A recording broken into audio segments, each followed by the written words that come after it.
Welcome to the Creative Brew, helping you keep your creative juices brewing. We're giving out chunks of insight, motivation, and practicality for your creative journey.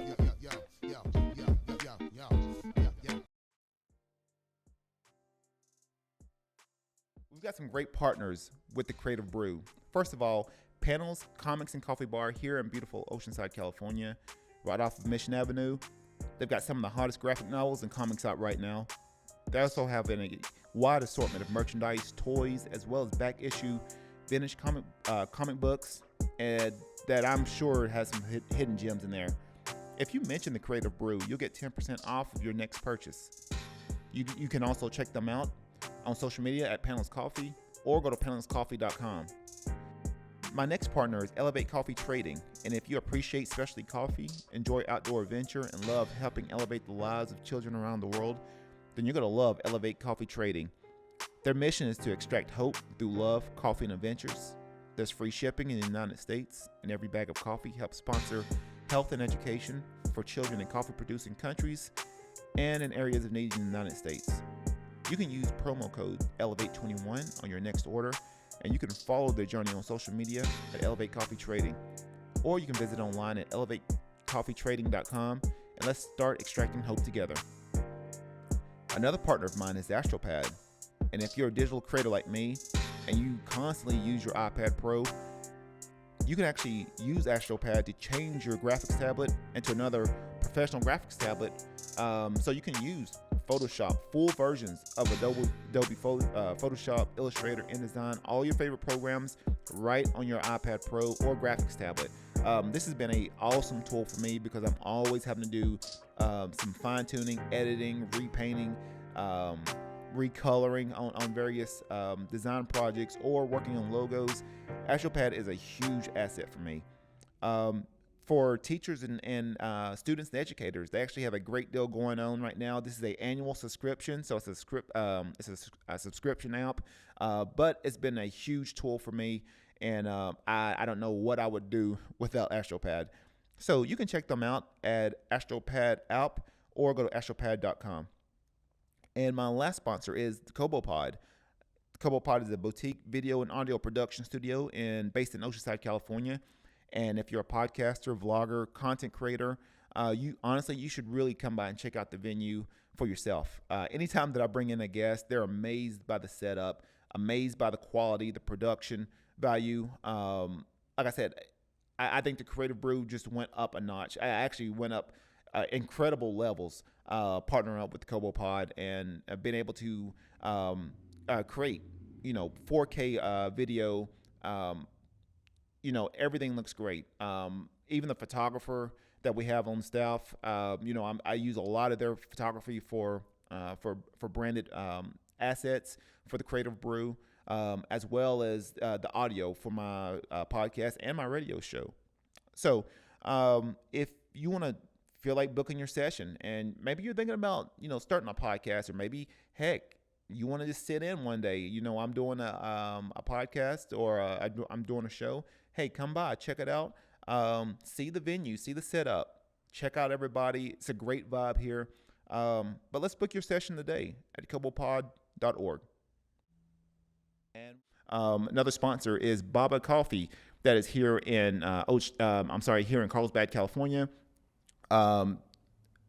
Great vibes, good coffee. I love the setup over there. They actually offer wine, coffee, dessert, food. I love the avocado toast over there. Check it out. That's one that I would recommend. And right now, they're actually every Sunday. And it's actually going on right now. Is they have live music and food trucks, I believe. So they'll have a chef there as well as live music. So come by, go by Baba Coffee, and they're there for a few hours. So they usually have some different entertainment every Sunday. So go by there, check it out. So I wanted to give a special shout out to my new sponsor for the show, Baba Coffee. And we're back with a new episode of the Creative Brew, giving you insights on your creative journey.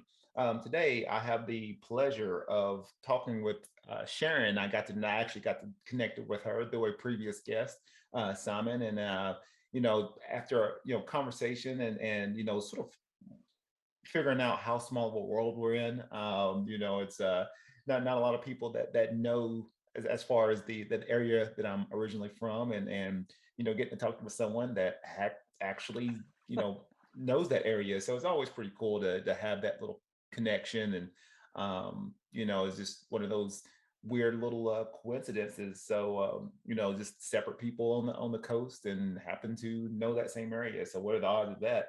But she has a book called the Art of Living. Is a Stoic book interpreted from Epictetus. I hope I said that right. And Yes. so I've been gifted this book. It's been an awesome book. Oh, a lot of great knowledge, and definitely still knowledge and wisdom that pertains to that can be applied even to today. It's so amazing as far as like works like this that still stand the test of time. But I'll let you talk about that maybe, and tell about your journey and how you got to where you are, and we'll get going. Sure. Well, once again, I'm Sharon Lebell, and I'm the author of this book, The Art of Living. Uh, it's a modern interpretation of the ancient wisdom of a 2,000-year-old dead uh, sage, a Stoic sage named Epictetus. And uh, Quantal, just as you were speaking of just kind of these happy accidents, just as you and I found out, we share a certain very special part of the world. It was a happy accident that I found Epictetus and Stoicism, or Stoicism and Epictetus found me. Uh, Back in the mid to late 80s, I was working as a freelance writer, and my specialty has always been writing about psychological topics, spirituality, mythology, religion of all stripes. And this publisher came to me and said, would would you we're taking a flyer, and we're wondering if you'd like to do some kind of interpretation of Epictetus. And I didn't know who Epictetus was. No one knew who Epictetus was back then, except for scholars. But I decided to do it, and it was a flyer for the publisher and for me, because I back in the late 80s, what was cool was Eastern philosophy. Everybody was into Tibetan Buddhism or Zen or Taoism, and so the idea of Western philosophy within that zeitgeist, it, it it was considered fussy and moralistic.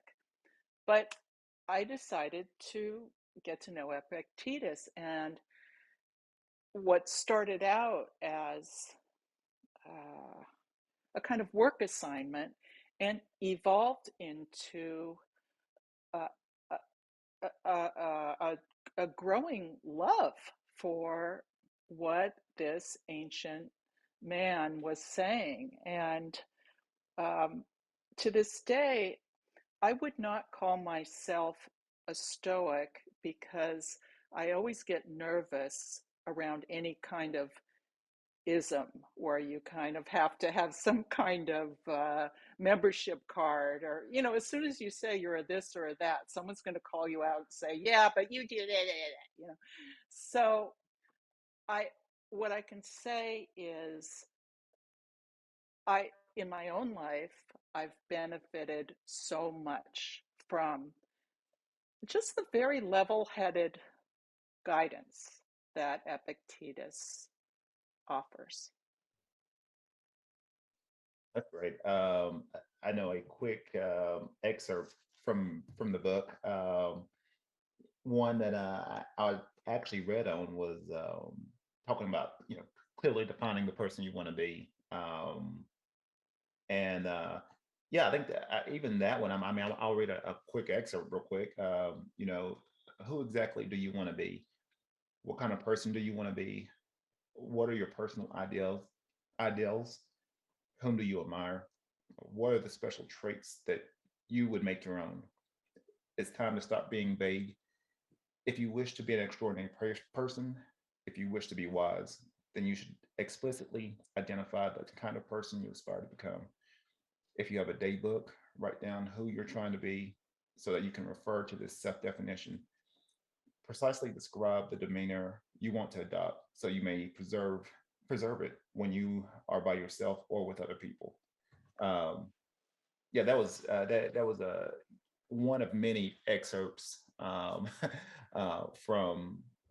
this book, from the Art of Living. You know, and with you interpreting this book, what things went into it? I mean, obviously, it's transferring from. I mean, I would assume Greek um,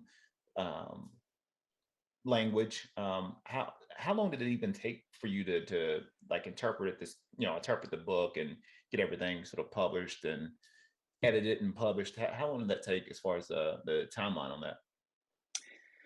It it was about a year's time, and but it was a total immersive journey, uh, because I was drawn in to reading all of these different scholarly uh, translations of Epictetus, and it it was a time of, it was an, what would you call it, an in between time. You know how Yeah. sometimes in your life you're in between, you're not sure what you want to step out and be. I was young, and there was something about Epictetus's voice that impressed on me that that every moment can be a crucial opportunity, a kind of pivot point toward the better part of our natures. And in fact, that puts me in mind of something that, uh, yeah, we commonly hear you get one life and you have to make the most of that one life. And I think that's true. But I also think we live two lives simultaneously. One life is our outward presentational self, our public self. And then within us, there's that other life that somehow says to us, I'm waiting for you. I'm this is who you are, who you could be. I mean, in some ways it's the aspirational part of ourselves, but it's also that that however deeply buried, that confident voice that says, this is what you came here to do. Come on. Stop ignoring me. Stop being second rate, Sharon. Get your act together, and let's make those two lives congruent. Um, Do you think that's possible? I mean, do you ever feel like people keep that second persona sort of back um back behind the curtain? it's a challenge to bring it out, but I think it can be done incrementally. We're not here to be saints. We're just here to kind of put some spit and polish on what we've been given, right? but I like to think that what we've been given is is so much more vast than we often claim for ourselves. Um, there's, I mean, when you think about it, what can you do with a moment? Because that's the question that life always it is continuously putting to us, whether we listen to it or not. Hey, hey, Quantal. Hey, Sharon. What are you going to do with this next moment? Well, there's a big buffet of opportunities. We can just kind of check out and be indifferent, or go on autopilot, or we can shoot a gun. We can embrace another person. We can put down that glass of gin for the last time and just say, I don't want to be that person anymore, where the gin is more important than. In other words, in any given moment, everything really can be different, because what we do is we build on moments. This moment, the next moment, the next moment, the next moment. Um, and I think it is thereby that we bring those two selves closer together. But so do you feel like even with this the book, how long has the book been out? Oh gosh, it's been out since, I think it was originally published in 96 or 97, and it hasn't had a drop of publicity. It's only sold by word of mouth, and yet um, it's become an international bestseller. It's been translated into many, many different languages. And while that might sound like I'm just trying to puff myself up, I consider its success a credit to all the people out there who are listening to that inner inner self that says, I want I I I want to feel at home in this world. I want to be free inside. I want to be of use. I I want to leave a legacy that's dignified and worthy.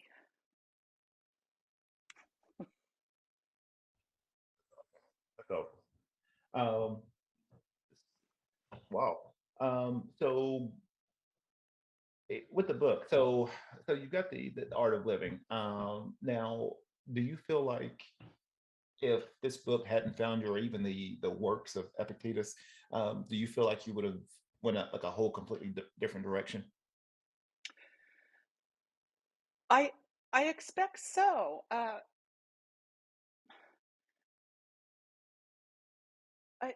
only because we are so deeply affected by what and whom we come in contact with.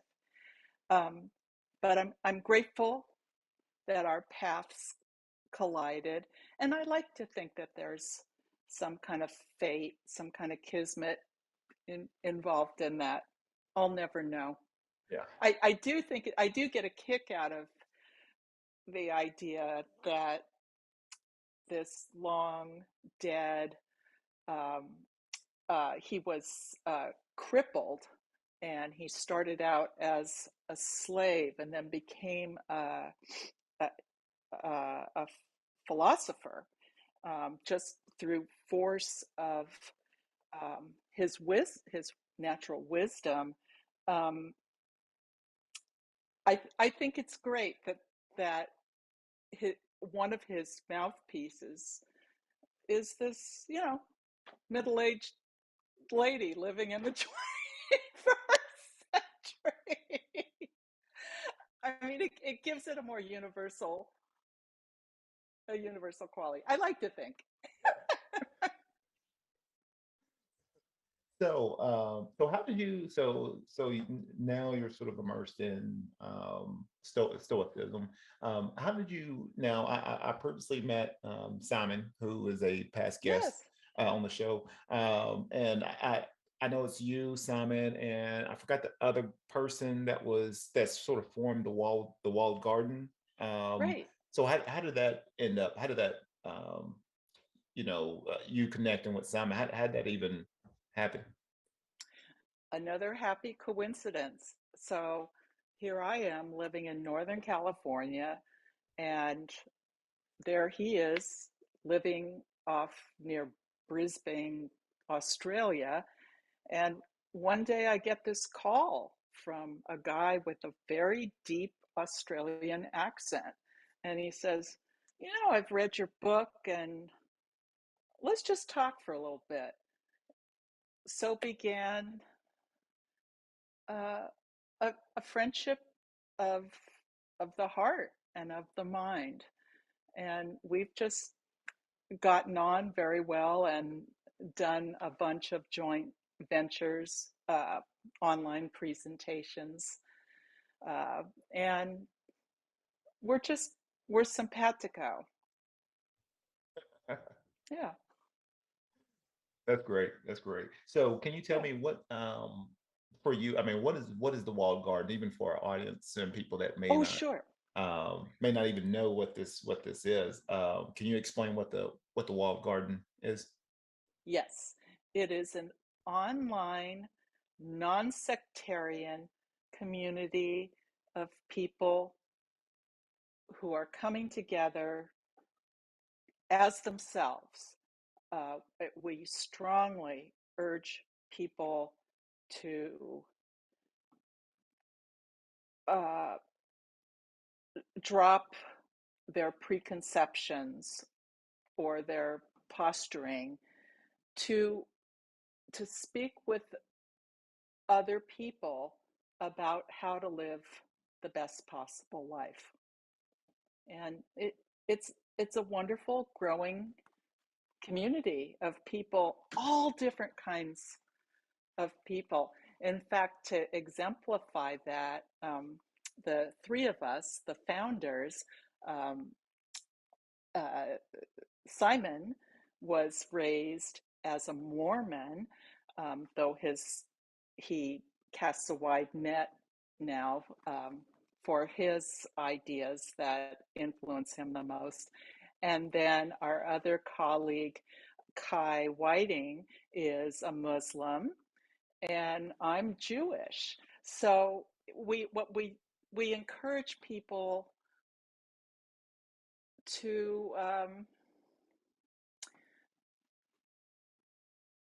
to share, just, I don't know, what you might call the iconography of their hearts, uh, and to be who we are, and to also um, join together in the universal search for uh, up, upgrading um, this life so that the world is a place that we want to live in. Yeah, yeah. How I mean, how would you describe that? If someone was, striving for um, for something like that. How would you envision that? Okay, well, now I'll put one of my feet squarely within the mindset of Stoicism, because it's a good place to start. Stoicism is always saying to us, look, you have roles in your life, chosen roles, and roles that you happen to be in uh, through circumstance. And what Stoicism enjoins us to do is to deeply, 1,000% embrace that role, however humble, however modest. So, for example, my role right now is to talk with you and to talk to our listeners. And so I want to give my heart and my soul to that, because this is it. This is all we've got. This moment together. This moment is as important as any other moment and any other circumstance. So we fully enter it. And similarly, for example, I'm a mother, I'm a grandmother, I'm a musician.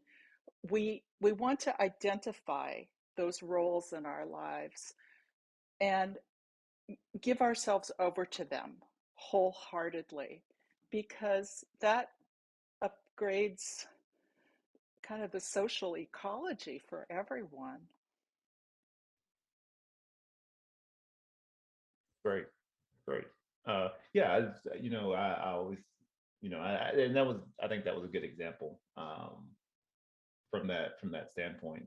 It's just, you know, sometimes that, especially now with everything that goes on, especially in, I would say, more in Western civilization than Eastern, or even with Eastern to it in some aspect. But with technology, sometimes we can be unaware of that present time, and learning how to sort of recover, just being, fully engaged in that moment. So it can be hard.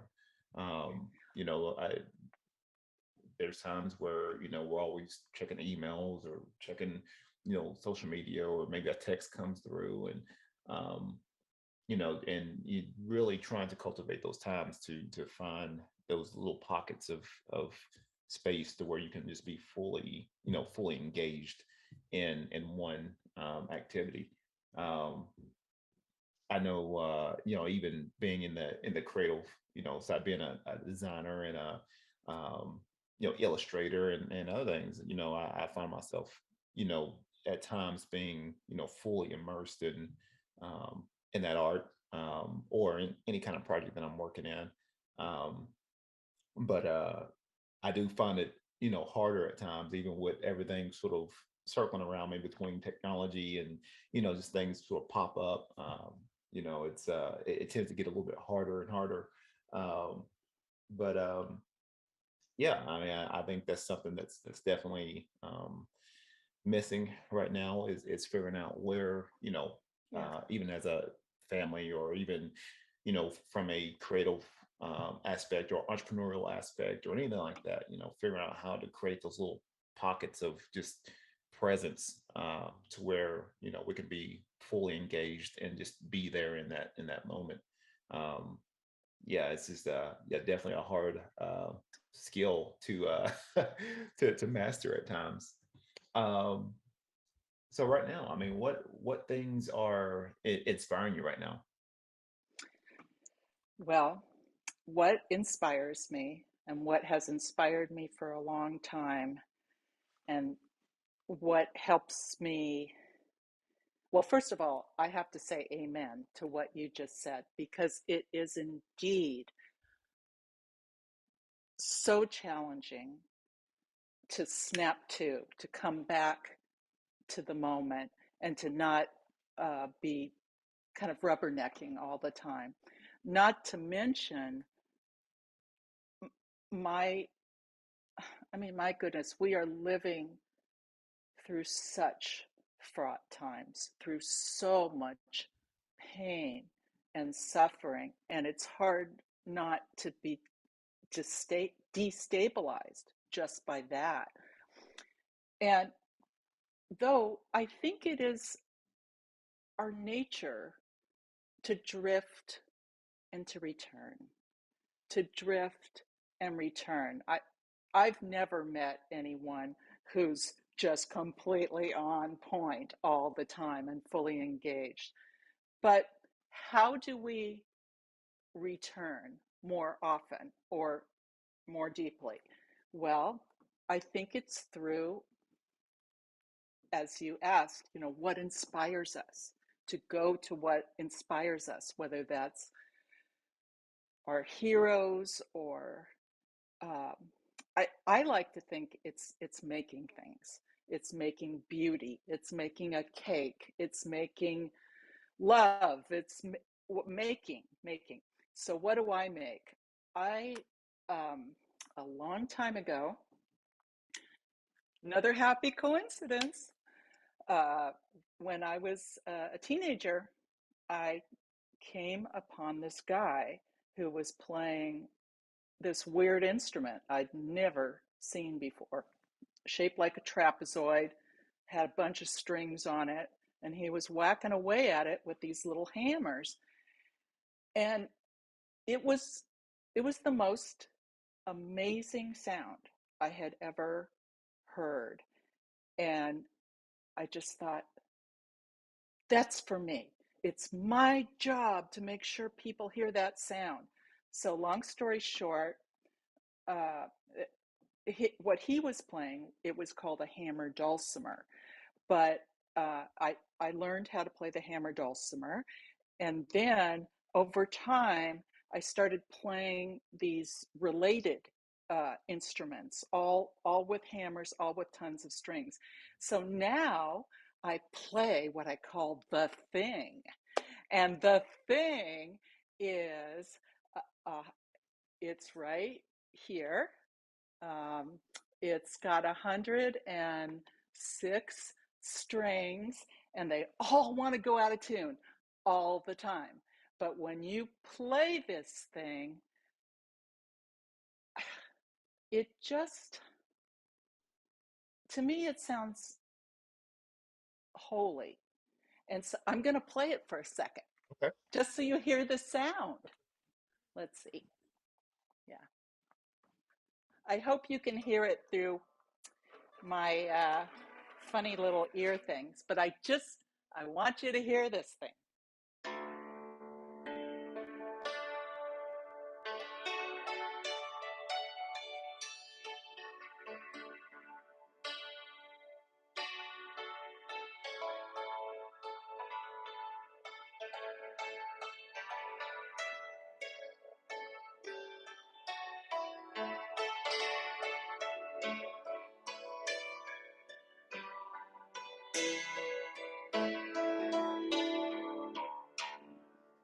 Um, Oh, wow. yeah, it's wonderful. And I,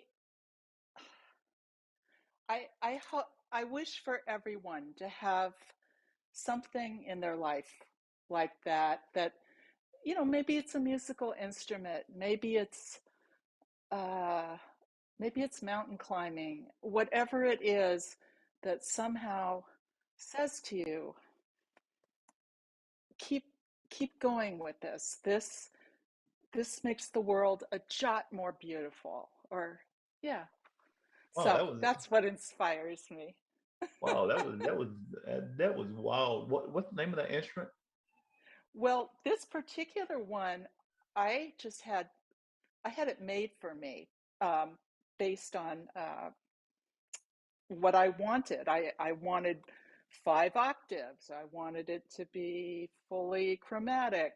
I wanted bass notes here. So it's kind of a hybrid of a cymbalom and a hammer dulcimer, and it's just great. I play all kinds of music on it. I play jazz, I play classical, I play whatever comes out of my crazy mind, and it's it just reminds me always that there's so much more to life than what we see.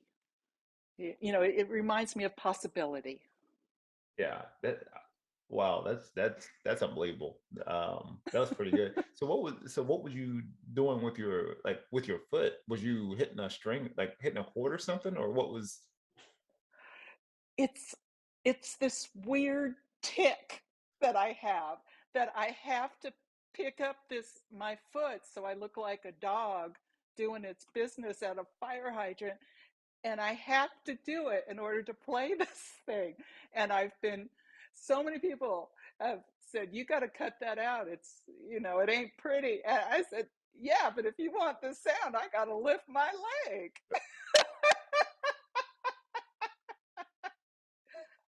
We have to do Yeah, what we yeah. can in service of beauty, right? Wow. Yeah, I guess that's your thing. I mean, that's what makes it unique. I mean, it's Yeah, yeah. So I feel like I've told you my secrets. yeah, I know. Well, you could have told me the secret of how to play that, and I still couldn't go over there and play that. So I But you know, right, Quantel, that it's what you know, it's what you love that makes you good, better at it, right? Because it draws you in. Yeah. that's awesome. So, creative tips. What is a creative tip or tips that you can provide our audience? Well, it's bone simple. It's not sexy, but I think one thing that promotes creativity and I dare say a sense of inner peace is to have some kind of daily practice, whatever it is. For some, it might be running, for other people, meditating, for me, playing this instrument. Something that you do without fail in service of the good every single day, even if your hair's on fire. You do it, you do it, you do it. And maybe even just for 10 minutes, because across time it creates a narrative through line that changes you forever.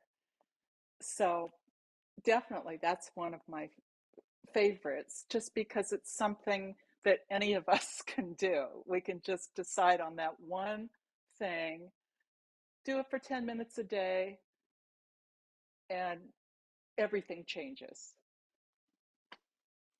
Yeah, great tip.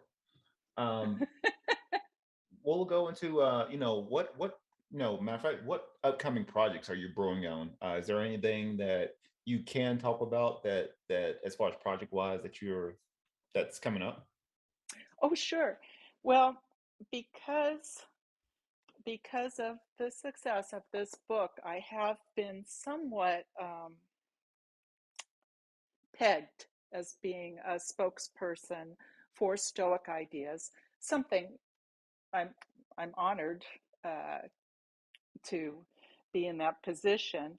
But along those lines, I've been asked to write a book about women and Stoicism.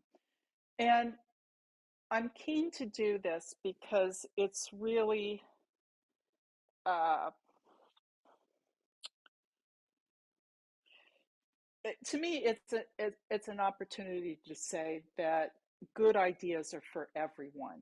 So that even though these ideas came about in a culture, say, of which I wasn't a part, and was discussed and developed amongst a bunch of Greek men and Romans way back in the day, that this still has something to say to you or to me, but also that Stoicism or any philosophy, I believe, is bereft if it doesn't have the influence of lots of different kinds of voices.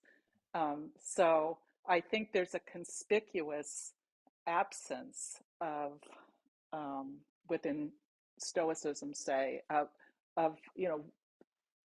what it's like to be a female, how a woman sees the world. So we'll see what happens with that. It's kind of an experiment. Um, I do a lot of composing on my thing, and so I'm trying, or right now I'm uh, making up a suite, which is just a fancy way of saying a whole bunch of different tunes that fit together and tell a story. So that's a joy, and then working pretty assiduously with Kai and with Simon on building this site, the walled garden, because um, although I am a big fan of non-digital culture. I mean, I think it's so important that we meet face to face and we dance and we got to share the same oxygen. And yet this digital life, we're part of it. So I just I'm very dedicated towards creating a digital space where something authentic can actually happen between people, where people can tell the truth about their own experience. I don't mean like confessional therapy stuff, but just people's that people can talk about their the what they do to live creative lives of value and to hold each other up, because heaven knows we've got to take care of each other. Yeah, um, it's a tough world, and we've got to take care of each other. that's the truth. That is the truth. Yeah. Um, well, but I mean, before we sign off, words of wisdom. What are some words of wisdom that you can share with our audience? Something that may, like Epictetus, maybe something that may resonate with someone a year from now or 2 years from now, if they happen to catch this podcast. What's those words of wisdom?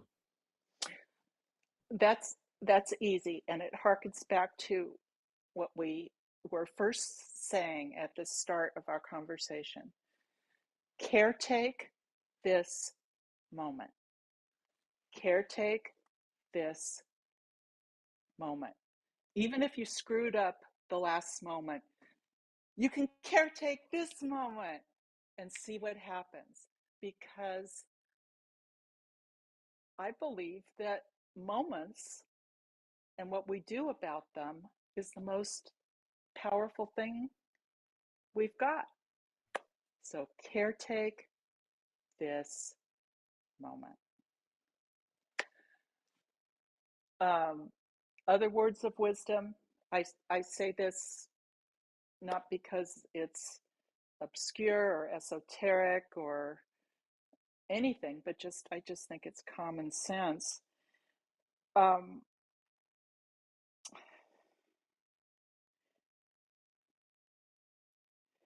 I think we need to always dare to be uh, on the side of generosity.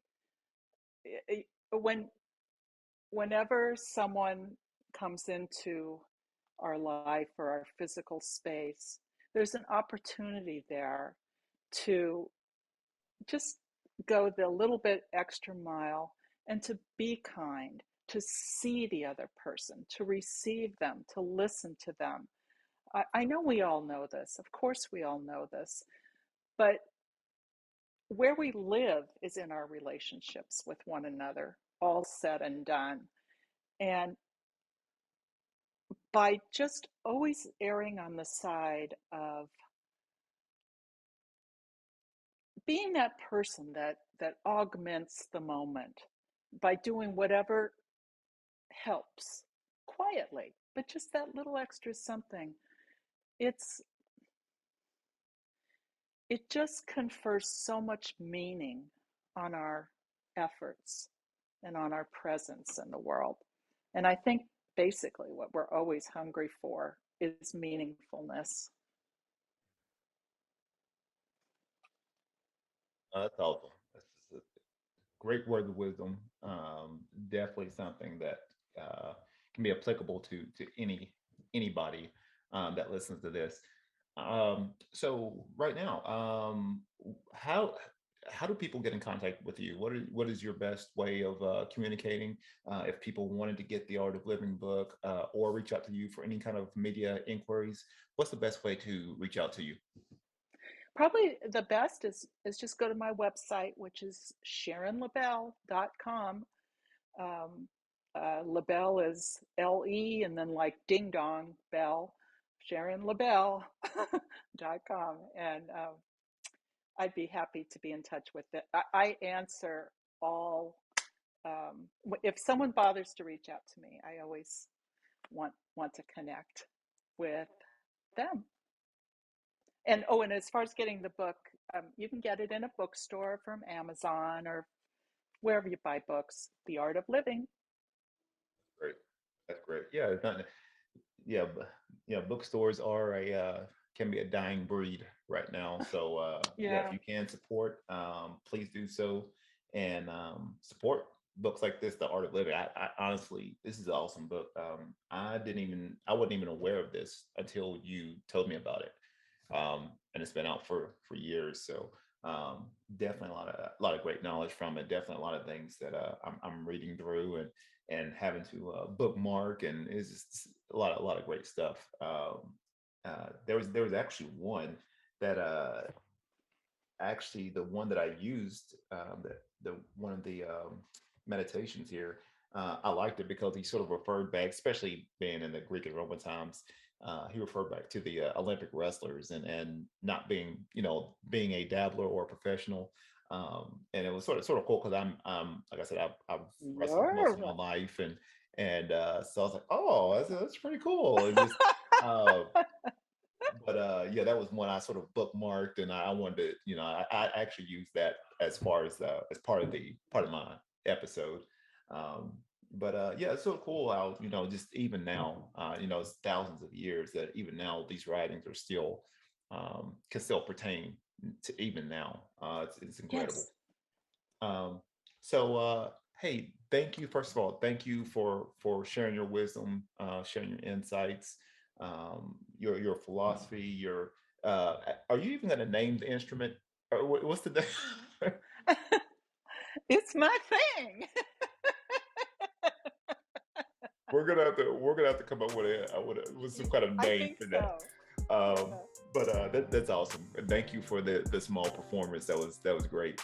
Um, But hey, other than that, this has been another great episode with me, your show host, with Sharon. And once again, be creative, stay inspired.